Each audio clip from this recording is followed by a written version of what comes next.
பனையூர் பாபு உள்ளிட்ட அனைவருக்கும் என்னுடைய நெஞ்சார்ந்த நன்றியை தெரிவித்துக் கொள்கிறேன். நம்மோடு எப்போதும் உடனிருக்கும் அண்ணன் திராவிட முன்னேற்ற கழகத்தின் வர்த்தகரணி செயலாளர் கவிஞர் காசுமுத்து மாணிக்கம் அவர்களுக்கும், வருகை தந்து வாழ்த்தி விடைபெற்று சென்ற மாண்புமிகு அமைச்சர் அண்ணன் சேகர்பாபு அவர்களுக்கும் எனது நெஞ்சார்ந்த நன்றியை உரித்தாக்குகிறேன். நிறைய பேச எண்ணியிருந்தேன், நேரமில்லை. இந்த நிகழ்வை தள்ளி வைக்க வேண்டும் என்று ஒரு வாரத்திற்கு முன்பே வன்னியரசு அவரிடத்திலே சொல்லியிருந்தேன். சின்னம்மாவின் உடல் நலம் மிகவும் கவலைக்கிடமாக இருக்கிறது. என்னை ஆளாக்கியதில் அவருடைய பங்கும்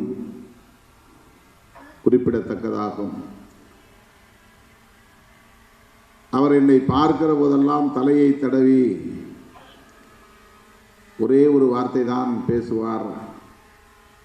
இந்த 10 ஆண்டுகளில் உடல்நலம் பாதிக்கப்பட்ட நிலையிலும் வார்த்தைகள் தழுதழுக்க அவ்வளவு இலகுவாக புரிந்து கொள்ள முடியாத நிலையிலே தான் பேசுவார். அப்படி பேசுகிற போதும் கல்யாணம் பண்ணிக்கப்பா என்று தான் சொல்லுவார். அப்படிப்பட்ட பற்று என் மீது அவருக்கு உண்டு. அவருடைய உடல்நலம் கவலைக்கிடமாக உள்ள சூழலில் நான் நாடாளுமன்ற கூட்டத்தொடரில் கூட பங்கேற்க இயலாமல் ஒரு வாரத்திற்கு மேலாக பெரம்பலூரில் தனியார் மருத்துவமனையில் காத்து கிடக்கிறேன். எனவே இந்த சூழலில் இந்த நிகழ்வு வேண்டாம் என்று நான் வேண்டுகோள் விடுத்தேன். ஆனால் விரிவான ஏற்பாடுகளை செய்திருக்கிறோம். அம்மா எப்படியும் பிழைத்துக் கொள்வார், அந்த நம்பிக்கையோடு நாங்கள் இந்த நிகழ்வை நடத்த விரும்புகிறோம் என்று வன்னியரசு உள்ளிட்ட ஒருங்கிணைப்பாளர்கள் வற்புறுத்திய நிலையில் இதற்கு நான் இசைவளித்தேன். நாளைக்கு விழுப்புரத்திலே நடைபெறுவதாக இருந்த நிகழ்வை தள்ளி வைக்க வேண்டும் என்று நான் தோழர் ரவிக்குமார் அவரிடத்திலே கேட்டுக்கொண்டேன். அதை அவர் தள்ளி வைத்து விட்டார். இன்று பிற்பகல் 3 மணி விமானம் பிடிக்கிற போது கூட எனக்கு மனம் இல்லை. நான் இல்லாமலே இந்த நிகழ்ச்சியை ஏன் நடத்தக்கூடாது, வன்னியரசு மற்றும் தோழரிடத்திலே இதை சொல்லலாம் என்று நான் நினைத்தேன். ஆனால் மருத்துவர், அம்மாவை கவனிக்கிறவர், இந்த நிகழ்ச்சியை நீங்கள் தவிர்க்க வேண்டாம், ஓய்வாருங்கள் என்று ஒரு ஊக்கத்தை கொடுத்தார். கடைசி நேரத்திலே அவர் சொன்ன வார்த்தையை கேட்டு மனமில்லாமல் நான் புறப்பட்டு விமானம் பிடித்து இங்கே வந்தேன். பிறந்த நாள் விழாவை ஒரு கொண்டாட்டமாக மட்டுமே நடத்தக்கூடாது, அதனையும் ஒரு அரசியல் நிகழ்வாக ஒருங்கிணைக்க வேண்டும் என்று நாம் பிறந்த நாளை கொண்டாடிய காலத்திலிருந்தே தமிழர் எழுச்சி நாள் என்று அறிவித்து கருத்தரங்குகளை, கவியரங்கங்களை ஒருங்கிணைத்திருக்கிறோம். நெடுங்காலம் நான் பிறந்த நாள் கொண்டாடியதில்லை. இடையிலே தான் இது தோழர்களின் ஆர்வத்தால் உருவானது.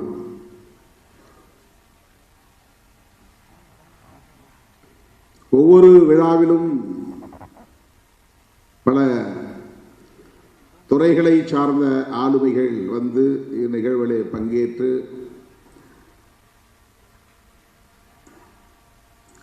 வாழ்த்தி உரையாற்றிவிட்டு விடைபெற்று செல்வதை நாம் அறிவோம். அது நமக்கு ஊக்கம் தருகிறது, சோர்வின்றி உழைக்கிற உணர்வை தருகிறது, தொடர்ந்து பயணிக்க வேண்டும் என்கிற நம்பிக்கையை தருகிறது. இன்றைய நிகழ்வில் பங்கேற்று உரையாற்றிய ஒவ்வொருவரும் இந்த இயக்கம் குறித்து ஆற்றிய உரை தமிழகத்தில் தவிர்க்க முடியாத ஒரு சக்தி விடுதலை சிறுத்தைகள் கட்சி என்பதை உறுதிப்படுத்தியது. தமிழகத்தின் எதிர்காலம் விடுதலை சிறுத்தைகள் கட்சி என்பதையும் உறுதிப்படுத்தியது.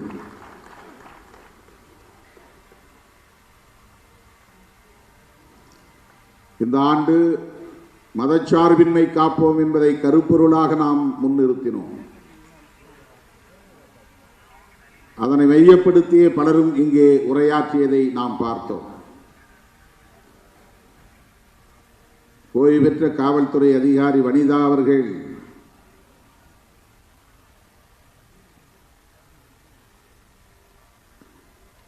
எவ்வளவு ஆழமான கருத்துக்களை மிக இலகுவாக இங்கே எடுத்துரைத்தார் என்பதை நாம் பார்த்தோம். காவல்துறையின் ஒடுக்குமுறைகளை மீறி வெகுண்டெழுந்த இயக்கம் விடுதலை சிறுத்தைகள் கட்சி. அவர் இயக்கம் தொடங்கிய காலத்தில் நான் காவல்துறையில் பணி செய்ய தொடங்கிய காலம், அவர் கடந்து வந்த பாதையை நான் திரும்பி பார்க்கிறேன். நானே அவருக்கு பல இடையூறுகளை காவல்துறையை சார்ந்தவர் என்கிற முறையிலே செய்திருக்கிறேன். அதையெல்லாம் தாண்டி தாக்குப்பிடித்து தமிழகத்தில் இன்றைக்கு அனைத்து தரப்பாராலும் ஏற்றுக்கொள்ளக்கூடிய ஒரு ஆளுமையாக திருமாவளவன் நிறுத்திருப்பதை நான் எண்ணி வியந்து பாராட்டுகிறேன் என்று இங்கே ஒரு ஒப்புதல் வாக்குமூலம் போல் உரையாற்றினார். அண்ணன் லியோனி அவர்களுடைய உரை, கவிஞர்கள் இங்கே படித்த கவிதைகள்,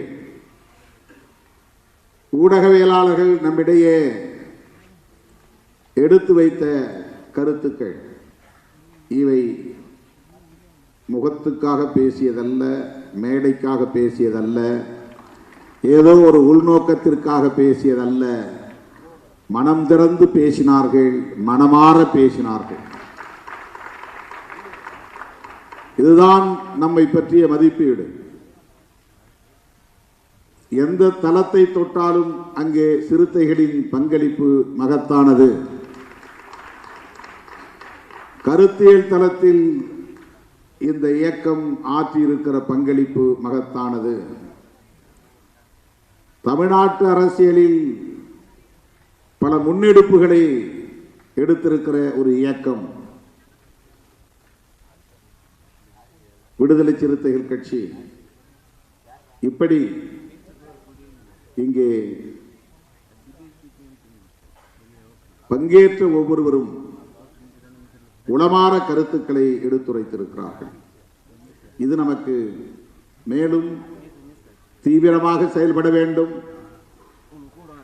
மக்களின் நம்பிக்கைக்கு பாத்திரமாக செயல்பட வேண்டும், இவர்களின் எதிர்பார்ப்புகளை நிறைவேற்றக்கூடிய வகையில் செயல்பட வேண்டும் என்கிற உணர்வை தந்திருக்கிறது. அண்ணன் அறிவுமதி அவர்களும் நம்மோடு நெடுநேரமாக காத்திருக்கிறார். எழுச்சி தமிழர் என்று யார் பெயர் சூட்டியது, எவ்வளவு பொருத்தமான பெயர் என்று வனிதா அவர்கள் பேசிய போது அண்ணன் அவர்கள்தான் இந்த பெயரை சூட்டினார் என்று சொன்னதும் இந்த அரங்கமே அதிர்ந்தது. கை ஒலிகளால் அரங்கம் நிறைந்தது. தோழர்களே, பெரும் அடைமொழிகளுக்காக நாம் இந்த களத்தில் நிற்கவில்லை. பாராட்டுகளுக்காக இப்படி விழாவை நாம் நடத்தவில்லை. இந்த மண்ணில் ஒரு மகத்தான மாற்றத்தை உருவாக்க வேண்டும். விளிம்பு நிலை மக்களின் விடுதலையை வென்றெடுக்க வேண்டும். பிற்போக்கு சக்திகளின் ஆக்கிரமிப்பில் இருந்து சமூகத்தை மீட்க வேண்டும் என்கிற அந்த பொறுப்புணர்வோடு தான் நாம் களத்தில் நிற்கிறோம். நமக்கு எதிரான அவதூறுகள், ஆதாரமில்லாத அவதூறுகள்,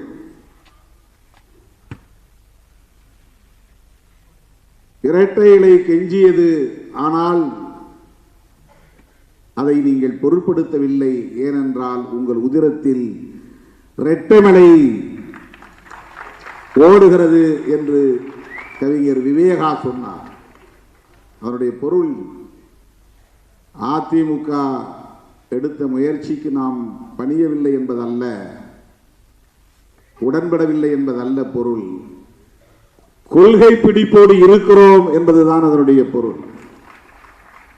ஒடுக்கப்பட்டவர்களின் தலைநிமிர்வுக்காக இந்த களத்தில் நிற்கிறோம் என்பதுதான் பொருள். அண்மையிலே தூய்மை பணியாளர்கள் பிரச்சனை. தூய்மை பணியாளர்கள் என்றால் அவர்கள் தலித்துகள், தலித்துகள் என்றால் அங்கே சிறுத்தைகள். ஏன் திருமாவளவன் இந்த அரசை எதிர்த்து போராடவில்லை? இப்படி விமர்சனங்களை கொண்டு போகிறார்கள். மூன்றாவது நான்காவது நாளே சிந்தனை செல்வன் அங்கே போனார். ஐந்தாவது நாள் அக்கா நினைவு நாளை முடித்துக் கொண்டு நள்ளிரவில் நான் அங்கு போய் சேர்ந்தேன். 1 மணி நேரம் அவர்களோடு இருந்தேன். அதற்கு அடுத்து 6வது நாள் முதலமைச்சரை சந்தித்து இந்த பிரச்சனையை எடுத்து பேசினேன். 13ஆம் தேதி வரையில் தொடர்ந்து அமைச்சர்களோடும் பேசினேன், போராட்ட குழுவை சார்ந்த தோழர்களோடும் பேசினேன், ஒவ்வொரு நாளும் பேசினேன், மருத்துவமனையில் இருந்து கொண்டே பேசினேன். அவர்களை பணி நிரந்தரம் செய்ய வேண்டும் என்று நாம் அவர்களின் குரலோடு இணைந்து சொன்னாலும் கூட ஒரு உண்மையை நாம் புரிந்து கொள்ள வேண்டும். நம்முடைய கோணத்தில் இருந்து அந்த பிரச்சனையை அணுக வேண்டும். புரட்சியாளர் அம்பேத்கரின் பார்வையில் இருந்து இந்த பிரச்சனையை நாம் அணுக வேண்டும். இவர்கள் குப்பை பொறுக்குகிறவர்கள். சொல்ல போனால் தூய்மை பணியாளர்கள் என்கிற சொல்லுக்கு இன்னொரு பொருள் குப்பை பொறுக்குகிறவர்கள், குப்பையை அள்ளுகிறவர்கள் என்றுதான் பொருள். குப்பையை அள்ளுகிறவர்களை பணி நிரந்தரம் செய்து அந்த தொழிலையே நீங்கள் செய்து கொண்டிருங்கள் என்று சொல்லுவது எந்த வகையிலும் ஏற்புடையதல்ல. அதிலிருந்து மீள வேண்டும் என்பதுதான் நம்முடைய போராட்டம். அந்த தொழிலை செய்யக்கூடியவர்கள் தொடர்ந்து அதை செய்யக்கூடாது. மலம் அள்ளுபவனே மலம் அள்ளட்டும், சாக்கடையை சுத்தம் செய்கிறவனே சாக்கடையை சுத்தம் செய்யட்டும், குப்பையை அள்ளுகிறவனே குப்பையை அள்ளட்டும் என்கிற அந்த கருத்துக்கு இது வலு சேர்ப்பதாக இருக்கிறது. அரசு ஊழியர்கள் ஆக்குங்கள், பணி நிரந்தரம் செய்யுங்கள். ஒரு அம்பேத்கரின் மாணவனாக இருந்து பெரியாரின் பிள்ளையாக இருந்து இதை நாம் வலுவாக சொல்ல முடியாது. குப்பையை அள்ளுகிற தொழிலை குப்பை அள்ளுகிறவர்களே செய்ய வேண்டும், அரசு பணியாளர்களாக அவர்களை மாற்ற வேண்டும் என்கிற அந்த கோரிக்கையில் நமக்கு மாற்று கருத்து இருக்கிறது. சொல்ல போனால் அதை எதிர்த்துதான் நாம் பேச வேண்டும். தலித்துகள் செய்கிறார்கள், அவர்களுக்கு பணி நிரந்தரம் செய். நாங்கள் தலித் இயக்கம். இதற்கு பெயர் கன்வென்ஷனல் திங்கிங். காலம் காலமாக இருக்கிற மரபு சார்ந்த சிந்தனை இது, அடிமை சார்ந்த சிந்தனை இது. வெட்டியான் தொழிலை செய்கிறவனை வெட்டியான் தொழிலாக அரசு ஊழியர்களாக ஆக்கி என்று சொன்னால் எப்படி அதை ஏற்றுக்கொள்ள முடியும்? அந்த தொழிலை ஒழிக்க வேண்டும். உலக நாடுகள் எல்லாம் இன்றைக்கு கருவிகளை அறிவியல் வளர்ச்சியில, தொழில்நுட்ப வளர்ச்சியில புதிய புதிய கருவிகளை கண்டுபிடித்து ஒரு குறிப்பிட்ட இனத்தை சார்ந்தவர்கள் தான் அந்த தொழிலை செய்ய வேண்டும் என்கிற நிலை இல்லாமல் அந்த தொழில்நுட்பத்தை கற்றுக்கொண்டவன் அந்த வேலையை செய்யலாம் என்கிற நிலையை ஏற்படுத்துகிறார்கள். இதுதான் பிற நாடுகளில் இருக்கிற நிலை. ஆனால் இந்தியாவில் ஸ்கேவேஞ்சர்ஸ் அரசு ஊழியராக்கு, ஸ்வீப்பர்ஸ் அரசு ஊழியராக்கு, இது எந்த வகையில் ஏற்புடையதாக இருக்க முடியும்? இதை போய் அவர்களிடத்திலே சொன்னால் அவர்களுக்கு எதிராக நாம் பேசுகிறோம் என்று கருதுவார்கள்.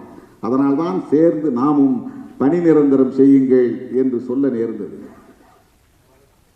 பணி நிரந்தரம் செய்யக்கூடாது என்று சொல்லுவதுதான் அதிலே சரியான கருத்து. குப்பை அள்ளுகிறவர்களின் பிள்ளைகளே குப்பையை அள்ள முடியுமா? அள்ள வேண்டுமா? தலித்துகளின் பிள்ளைகள் தான் குப்பைகளை அள்ள வேண்டுமா? அரசு ஊழியர் ஆக்கினால் அந்த வேலை மறுபடியும் யார் வருவார்கள்? அந்த அரசு பணிக்கு யார் வருவார்கள்? எத்தனை பேர் குப்பை எல்லாம் தயாராக இருக்கிறார்கள்? 70 வயதிலும் அந்த பணியை செய்யக்கூடியவன் ஒருவன் இருக்கிறான் என்றால் அவன் யார் என்று நீங்கள் பார்க்க வேண்டும். இந்த தலைமுறை அவர்கள் அந்த தொழிலை செய்துவிட்டு போகட்டும், அடுத்த தலைமுறை அந்த தொழிலுக்குள் அவர்கள் போகக்கூடாது என்பதுதானே சமூக நீதி. அதிலிருந்து அவர்களை மீட்பதுதானே சமூக நீதி.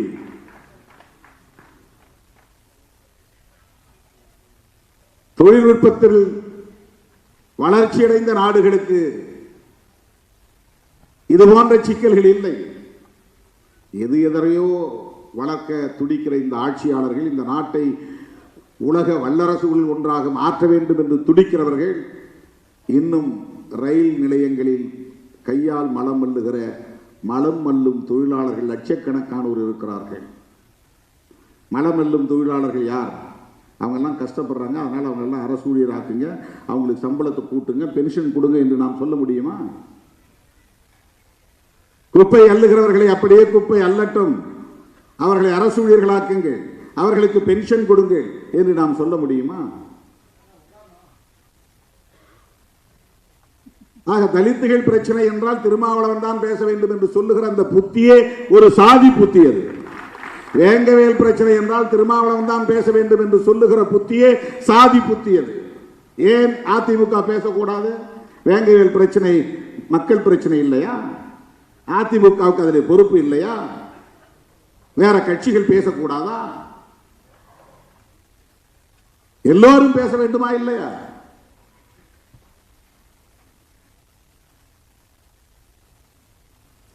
திமுகவுக்கும் அதிலே பொறுப்பு இருக்கிறது, கம்யூனிஸ்ட் கட்சிகளுக்கு இருப்பதை போல ஒவ்வொரு கட்சிக்கும் அதிலே பொறுப்பு இருக்கிறது. ஆனால் அதிமுக நம்மை பார்த்து இந்த கேள்வியை கேட்பதால் ஏன் அதிமுகவுக்கு அந்த பொறுப்பு இல்லை என்று நாம் கேட்கிறோம். இந்த பிரச்சனை 13 நாள் போராட்டம் நடந்தது. முதலிலே போனது விடுதலை சிறுத்தைகள் தான். முதலிலே போன தலைவன் ஒரு கட்சியின் தலைவன் திருமாவளவன் தான். அதுக்கப்புறம் தான் எல்லாம் உள்ள வராங்க. யார் யாரோ வருகிறார்கள், அந்த பிரச்சனை பற்றி எதுவுமே தெரியாதவர்கள் வருகிறார்கள்.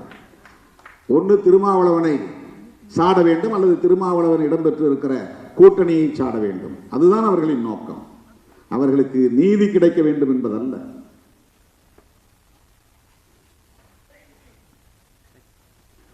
இப்படிப்பட்ட அவதூறுகளை எல்லாம் கடந்து பயணிக்க வேண்டிய ஒரு தேவை நமக்கு இருக்கிறது. சட்டையர் செய்த போது தோழர்கள்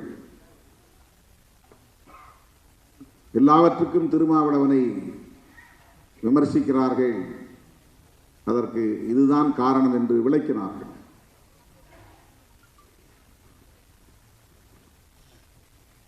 நாம் கவனமாக இருக்க வேண்டும். இந்த அம்மா பேசும்போது சொன்னாங்க, இந்த கூட்டம் ஒரு அறிவு சார்ந்த கூட்டம் என்று சொன்னாங்க. இங்கே இருக்கிற ஒவ்வொருவரும் கொள்கை புரிதலோடு இருக்கிறீர்கள் என்று சொன்னார்கள். அதுதான் நமக்கு கிடைத்திருக்கிற பெருமை. அவங்க எந்த கட்சியும் சார்ந்தவர்கள் இல்லை. சொல்ல போனால் முதல் மேடை என்று சொன்னார்.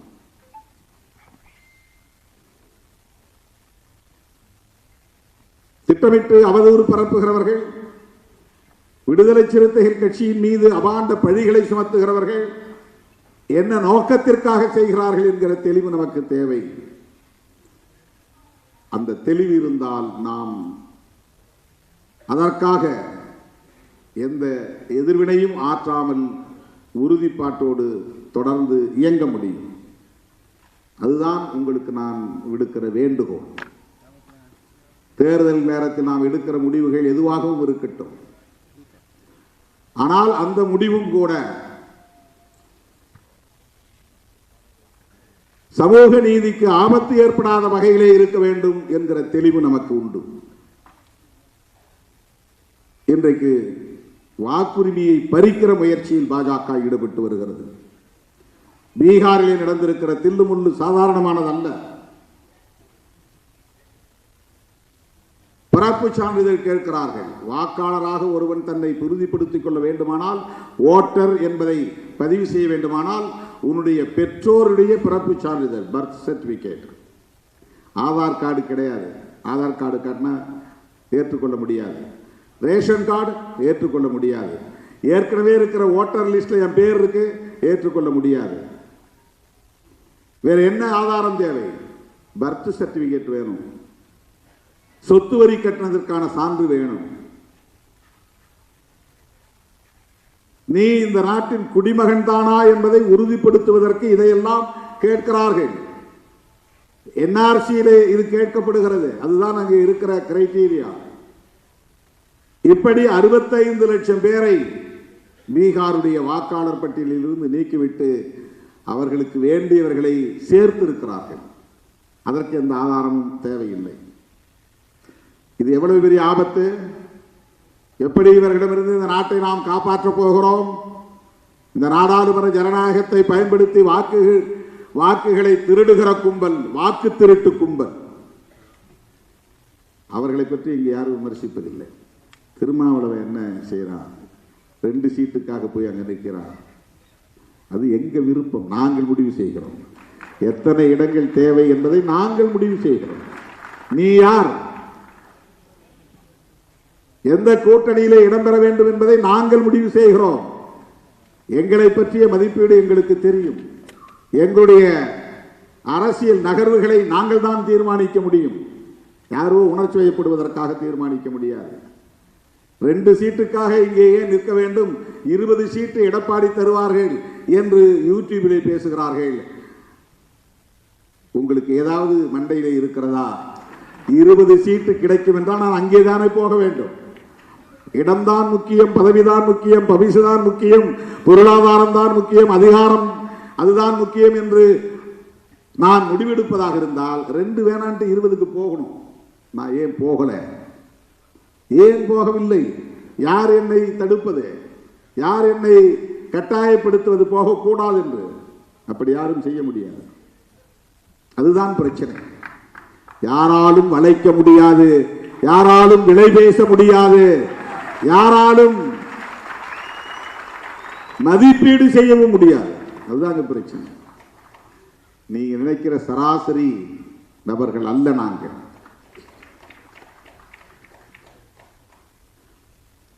திராவிட முன்னேற்ற கழகத்தோடும் இடதுசாரிகள் இயக்கங்களோடும் நாங்கள் இணைந்து பயணிப்பதற்கு ஒரு நோக்கம் இருக்கிறது.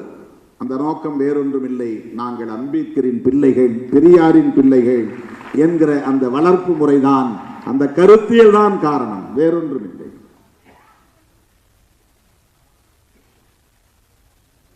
அருமை தோழர்களே, பிறந்த நாள் செய்தியாக நான் சொல்ல விரும்புவது, இந்திய அரசியலையே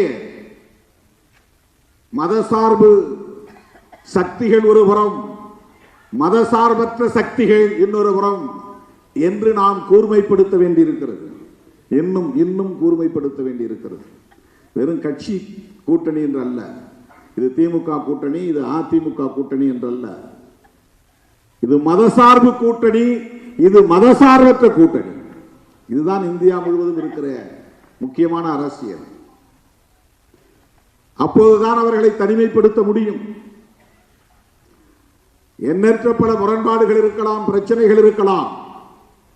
ஆனால் செக்குலரிசம் என்கிற அந்த கோட்பாடு, புரட்சியாளர் அம்பேத்கர் வகுத்தளித்த கோட்பாடு, பண்டிதர் ஜவஹர்லால் நேரு அவர்களால் ஏற்றுக்கொள்ளப்பட்டு அங்கீகரிக்கப்பட்ட கோட்பாடு, ஏன் புரட்சியாளர் அம்பேத்கர் அவர்களுக்கே முரணாக இருந்த காந்தியடிகளால் ஏற்றுக்கொள்ளப்பட்டு அங்கீகரிக்கப்பட்ட கோட்பாடு.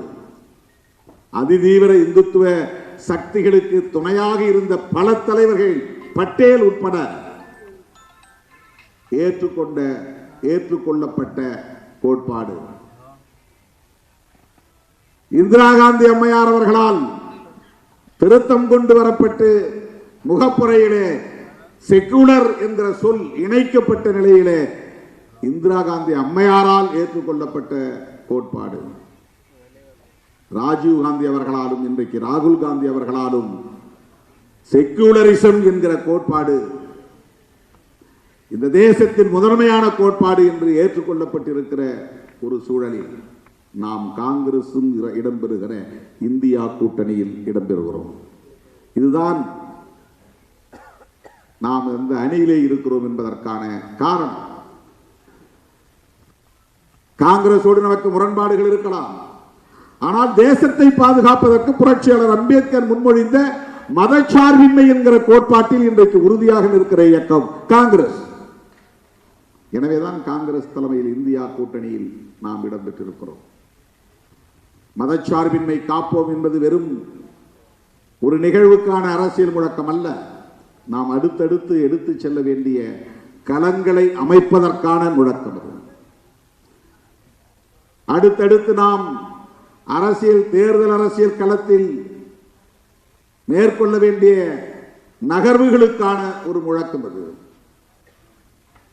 யாரும் நம்மை எப்படியும் விமர்சித்து விட்டு போகட்டும், நாம் பொருட்படுத்த தேவையில்லை. இந்த மதச்சார்பின்மை காப்போம் என்கிற கருத்தியலை இன்னும் வெகுவாக மக்களிடத்தில் கொண்டு போய் சேர்ப்போம். மதச்சார்பின்மை என்கிற கருத்தியலை சேர்ப்பதன் மூலம்தான் மதசார்பற்ற முற்போக்கு கூட்டணியின் வெற்றியை தமிழ்நாட்டிலே மேலும் நம்மால் உறுதிப்படுத்த முடியும். கண்ணுக்கெட்டிய தூரம் வரையில் இந்த கூட்டணிக்கு எதிரான ஒரு சக்தி இல்லை.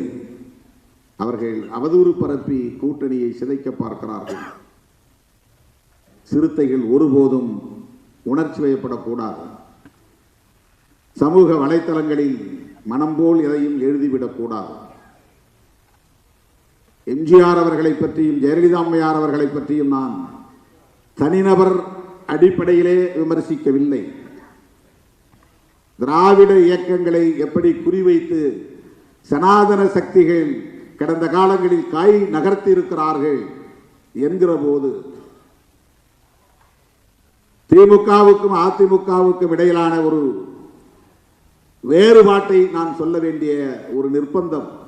ஏனென்றால் திமுக கூட்டணியில் நாம் இருக்கிற சூழலில் நாம் ஏன் இங்கே இருக்கிறோம் என்பதை நியாயப்படுத்த வேண்டிய ஒரு தேவையும் நமக்கு இருக்கிறது.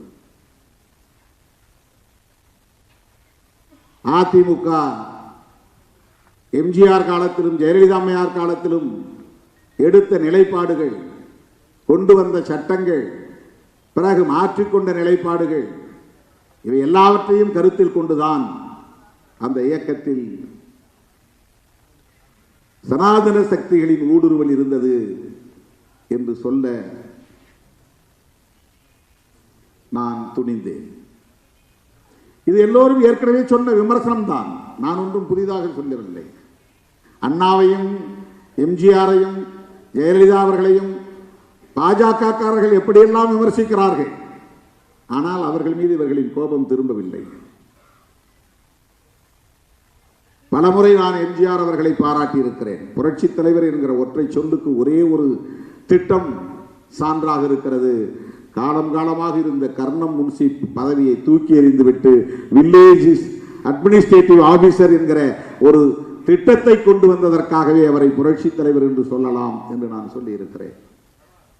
சமூக நீதிக்கான நிலைப்பாட்டின் போது அந்த 69 விழுக்காட்டை 9வது பட்டியலிலே இணைப்பதற்கு ஜெயலலிதா அம்மையார் மேற்கொண்ட முயற்சி போதும் அவரை பாராட்டுவதற்கு என்று நான் பேசியிருக்கிறேன். தனிநபர் அடிப்படையிலே யாரையும் நாம் விமர்சித்ததில்லை. ஆனால் நமக்கு எதிரான அவதூறுகள் கடுமையாக முன்வைக்கப்பெற்றன. தோழர்கள் அதையும் நாம் எதிர்கொண்டாக வேண்டும் என்று எதிர்வினை ஆற்றிய போது உடனே நான் முகநூல் நேரலையில் சொன்னேன், அதிமுகவையோ எம்ஜிஆரையோ ஜெயலலிதா அவர்களை பற்றியோ நீங்கள் யாரும் கருத்து சொல்ல வேண்டாம், தேவைப்படுகிற நேரத்தில் நானே கருத்தை சொல்லுவேன் என்று சொன்னேன். அந்த நிலைப்பாட்டில் நான் மாறவில்லை. அவமதிக்கும் நோக்கம் இல்லை என்பதைத்தான் நான் சொன்னேன். அது அவமதிப்பல்ல, நடந்த வரலாற்றை சொல்லுகிறேன். அந்த அம்மாவே மேடையில் சட்டமன்றத்தில் சொன்னார், எல்லோரும் என்னை பார்ப்பன பெண்மணி என்கிறார்கள், ஆமாம் நான் பாப்பாத்தி தான் என்று சொன்னார், கிளைம் செய்தார். நமக்கு பார்ப்பன சமூகத்தின் மீது எந்த வெறுப்பும் கிடையாது. எவ்வளவோ நண்பர்கள் பார்ப்பன சமூகத்தை சார்ந்த நண்பர்கள் இருக்கிறார்கள், நல்ல நண்பர்கள் இருக்கிறார்கள். இந்த மேடையிலே மைப்பா நாராயணன் வந்து ஆடை போர்த்தி வாழ்த்தி விட்டு போனார். தனிப்பட்ட முறையிலே யார் மீது நமக்கு எந்த காழ்ப்புணர்வும் கிடையாது. ஆனால் திராவிட இயக்க அரசியலை குறிவைத்து தாக்குகிறார்கள் என்றால் அது வெறும் திமுகவுக்கு எதிரானதல்ல, ஒடுக்கப்பட்ட மக்களின் அரசியலுக்கு எதிரானது. அதை நினைவிலே வைத்துக் கொள்ளுங்கள். சமூக நீதி அரசியலுக்கு எதிரானது, நினைவிலே வைத்துக் கொள்ளுங்கள். திமுகவுக்கு எதிரான நகர்வுகளை திமுகவே எதிர்கொள்ளும், அது வேறு. ஆனால் திராவிட அரசியல், பெரியார் அரசியல் இங்கே சிதைக்கப்படுவேயானால் நாம் இங்கே அரசியல் செய்ய முடியாத நிலை ஏற்பட்டுவிடும். அரசியல் செய்ய முடியாத நிலை ஏற்பட்டுவிடும். பெரியார் அரசியல் என்பது அம்பேத்கர் அரசியலோடு இணைந்த ஒன்று, முரண்பட்ட ஒன்று அல்ல. பெரியார் அரசியலை விமர்சிக்கிறார்கள் என்றால் அம்பேத்கர் அரசியலை விமர்சிப்பதாகத்தான் பொருள். திராவிட இயக்க அரசியலை விமர்சிக்கிறார்கள் என்றால் விடுதலை சிறுத்தைகளின் அரசியலையும் விமர்சிக்கிறார்கள் என்றுதான் பொருள். ரெண்டு இயக்கமும் ஒன்றா என்றால் இல்லை, அது வேறு. அரசியல் இயக்கங்கள் கட்டமைப்பதிலே பல முரண்பாடுகள் இருக்கலாம், அதிகார பகிர்விலே முரண்பாடுகள் இருக்கலாம், பிரச்சனைகளை அணுகுவதிலே எடுக்கிற முடிவுகளிலே முரண்பாடுகள் இருக்கலாம். ஆனால் அடிப்படை கருத்தியல் என்பது சமூக நீதி சார்ந்த அரசியல். முதலில் தமிழக அரசியல் களத்தில் திராவிடம் என்கிற சொல்லை புழக்கத்திற்கு கொண்டு வந்தவர் பண்டிதர் அயோத்திதாசர், மறந்துவிடக் கூடாது. எனது அருமை தோழர்களே, நெருக்கடியான சூழலில், நேரங்கட்ட நேரத்தில், பேச முடியாத மனநிலையில் இந்த கருத்துக்களை எல்லாம் உங்களோடு பகிர்ந்து கொள்ளக்கூடிய ஒரு சூழல் அமைந்தது. என் மீது இவ்வளவு நம்பிக்கை வைத்து இவ்வளவு நேரம் காத்திருக்கிற என் உயிரின் உயிரான விடுதலை சிறுத்தைகள் அனைவருக்கும் என்னுடைய நெஞ்சார்ந்த நன்றியை கூறி, நம்முடைய அன்பு நண்பர் சந்தோஷ் அவர்களும் அவரோடு நண்பர்கள் பெரியார் ஆகியோர் 50 நிமிடம் ஒரு ஏவி தயாரித்திருக்கிறார்கள். அது இன்றைக்கு ஒளிபரப்ப முடியாது.